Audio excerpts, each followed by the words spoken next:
ഒരു ദിവസം രാവിലെ എണീറ്റപ്പോൾ മുതൽ ഭയങ്കര മനസ്സിന് വിഷമം.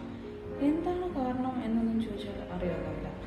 പക്ഷേ മനസ്സിന് ഒരു ഉന്മേഷക്കുറവ്, ഒരു ഇനി ഒന്നിനും കൊള്ളത്തില്ലേ എന്നൊക്കെ ഒരു തോന്നൽ.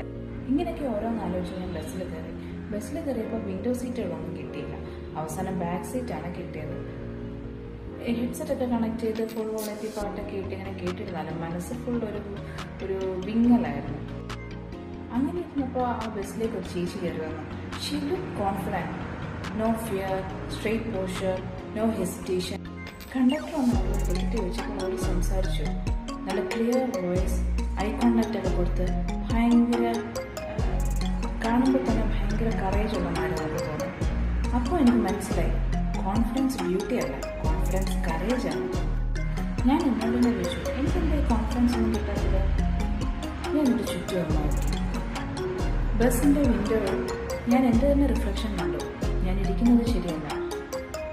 ഞാൻ എൻ്റെ ഷോൾഡേഴ്സ് സ്ട്രെയിറ്റ് ആക്കി, heads up, just posture change, അത്ര മാത്രമേ ചെയ്തുള്ളൂ. അന്നേരം തന്നെ എനിക്കൊരു കോൺഫിഡൻസ് തോന്നി. നെക്സ്റ്റ് സ്റ്റോപ്പിൽ നിന്ന് ഒരു കൂട്ടം മനുഷ്യർ ആ ബസ്സിലേക്ക് കയറി. ബസ്സിൽ ഭയങ്കര റഷ്, ഇരിക്കാൻ സ്ഥലമില്ല. അങ്ങനെ നോക്കിയപ്പോൾ ഒരു പ്രായമായ മനുഷ്യൻ ബസ്സിൽ നിൽക്കുന്നത് കണ്ടു.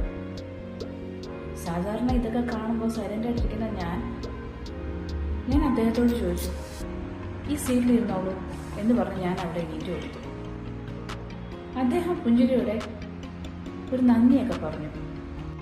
അന്ന് ഞാൻ റിയലൈസ് ചെയ്തു, കോൺഫിഡൻസ് കൈൻഡ് ആയിരിക്കണം. കോൺഫിഡൻസ് ക്രിയേറ്റ് ചെയ്യാൻ ഒരു മിററിൻ്റെ ഒരു ആവശ്യമില്ല.